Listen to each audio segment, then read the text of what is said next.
Herkese salam. Bugünkü mövzumuz dövlətlərin idarə etmə formaları və dövlətlərin inzibati ərazi bölgüsüdür. Dövlət nə deməkdir? Dövlət müəyyən sərhəd daxilində yaşayan bir və ya bir neçə millətin yaratdığı müstəqil siyasi varlıqdır və dövlətin 3 əsas xüsusiyyəti var. Bunlardan birincisi, dövlətin hər hansısa ərazini əhatə etməsidir. Məsələn, dünyada Rusiya, Kanada, ABŞ və s. kimi nəhəng dövlətlərlə yanaşı, həm də kiçik dövlətlər də var. Məsələn, San Marino, Vatikan, Andorra və s.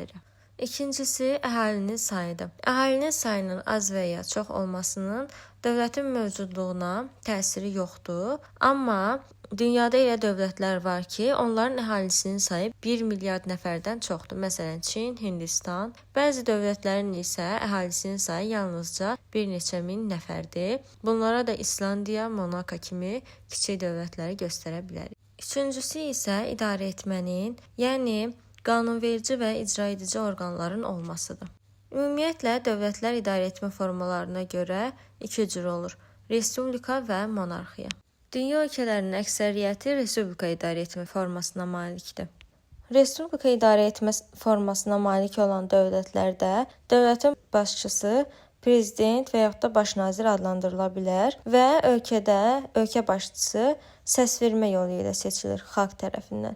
Bu cür ölkələrdə vətəndaşların hamısı eyni hüquqlara malik olurlar. Bu ölkələrə misal olaraq Azərbaycan, ABŞ, Fransa, İtaliya, Türkiyə, İsrail, Pakistan və s. kimi dövlətləri misal göstərə bilərik. Qeyd elədiyim kimi, dünyanın əksər dövlətləri respublika idarə etmə formasına malikdir. Buna görə mən respublika idarə etmə formasına malik olan dövlətləri bir-bir saymayacağam. Sadəcə monarxiya idarə etmə formasında olan ölkələri qeyd eləyəcəm.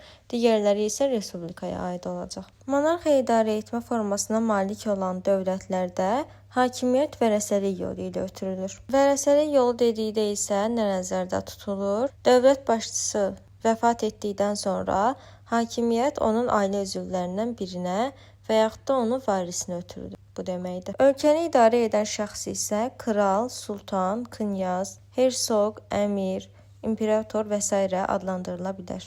Monarxiya idarə etmə formasının 3 növü var: konstitusiyalı, mütləq və teokratik monarxiya. Teokratik monarxiyanı digərlərindən fərqləndirən odur ki, bu idarə etmə formasında dini amillər əsas götürülür. Yəni, hakimiyyətdə din əsas rol oynayır dövlətin idarə edilməsində. İndi isə gəlin görək, regionlar üzrə hansı ölkələr monarxiya idarə etmə formasına malikdir. İlk olaraq başlayaq Avropadan. Avropada monarxiya idarə etmə formasına malik olan ölkələr: Böyük Britaniya, Norveç, İsveç, Niderland, Belçika, Danimarka, Lüksemburq, Liechtenstein, Monako, Vatikan, Andorra və İspaniyadır. Bunlardan yalnızca Vatikan teokratik monarxiya idarə etmə formasına malikdir. Daha sonra Asiya qitəsinin monarxiya idarə etmə formasına malik olan dövlətləri: bunlar Səudiyyə Ərəbistan, İordaniya, Küveyt, Bəhreyn, Qətər, Birləşmiş Ərəb Əmirlikləri, Oman, daha sonra Butan, Cənub-Şərqi Asiyada Tayland, Kamboca, Malayziya, Bruney, Şərqi Asiyada isə Yaponiyadır. Bu ölkələrdən Səudiyyə Ərəbistan, Bəhreyn, Qətər, Birləşmiş Ərəb Əmirlikləri və Oman, bir də Küveyt. Bunlar mütləq monarxiyaya malikdir. Digərləri isə konstitusiyalı monarxiyadır. Onu da qeyd edeyim ki, Səudiyyə Ərəbistan mütləq monarxiyanın növü olan teokratik monarxiya idarə etmə formasına malikdir. Afrikada isə monarxiya idarə etmə formasına malik olan ölkələr Mərakeş, Esvatini və Lesotodur.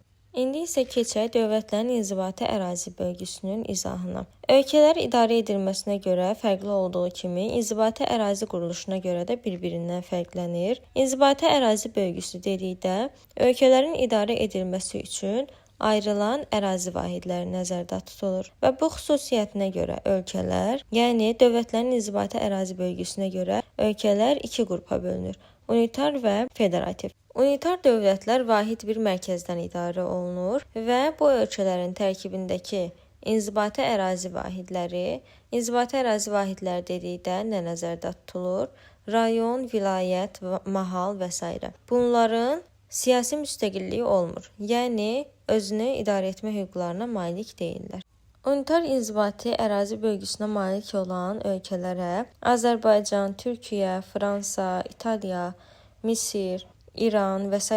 kimi çoxlu ölkələrə aid edə bilərik. Bir də dedik ki, federativ dövlətlər var. Federativ dövlətlərdə müəyyən müstəqilliyə malik olan müstəqil ərazilər mövcuddur və bu ərazilər könüllü olaraq dövlətə birləşdirilir. Federativ ölkələrin sayı azdır və bu ölkələrdə ştat, respublika, torpaq və s. kimi adlandırılan inzibati vahidlər müəyyən qədər siyasi özünü idarə etmə hüquqlarına malik olurlar. Amma xarici siyasət, ordu, pul və s. kimi məsələlərin həllində birgə fəaliyyət göstərirlər. Yəni federativlə unitar inzibati ərazi bölgüsünün fərqi ondan ibarət oldu ki, unitar dövlətlərdə ərazi vahidləri, yəni rayondur, vilayətdir, mahaldır, bu kimi ərazi vahidləri özləri müstəqil hüquqlara malik deyil və qərar verə bilmirlər müstəqil şəkildə. Bir mərkəzdən idarə olunurlar. Amma federativ inzibati ərazi bölgüsünə malik olan dövlətlərdə rayondur, vilayətdir, bu kimi ərazi vahidlərinin özlərinin qərar vermə hüquqları olur. İndi isə regionlar üzrə federativ ölkələrə baxaq. Avropada federativ ölkələr Rusiya, Belçika, Almaniya, Avstriya, İsveçrə, Bosniya və Hersegovinadır. Bu ölkələr arasında İsveçrə konfederativ ölkədir. Konfederativ nə deməkdir? Yəni federativ ölkələrin tərkibində dedik ki, müstəqil hüquqları olan ərazi vahidləri olur və bu ərazi vahidlərinin müstəqilliyi daha yüksək olduqda o zaman konfederasiya adlanır. Asiya qitəsində federativ dövlətlər Rusiya, İraq, Birləşmiş Ərəb Əmirlikləri, Pakistan, Hindistan, Nepal, Myanma və Malayziyadır. Amerika qitəsindəki federativ dövlətlər Kanada, ABŞ və Meksika Şimali Amerikada, Cənubi Amerika materikində isə Venezuela, Braziliya və Argentinadır. Afrikada federativ dövlətlər Nigeriya, Sudan, Cənubi Sudan, Efiopiya, Somali və Komor adaları. Son olaraq Avstraliyada federativ dövlətlər sırasına daxildir.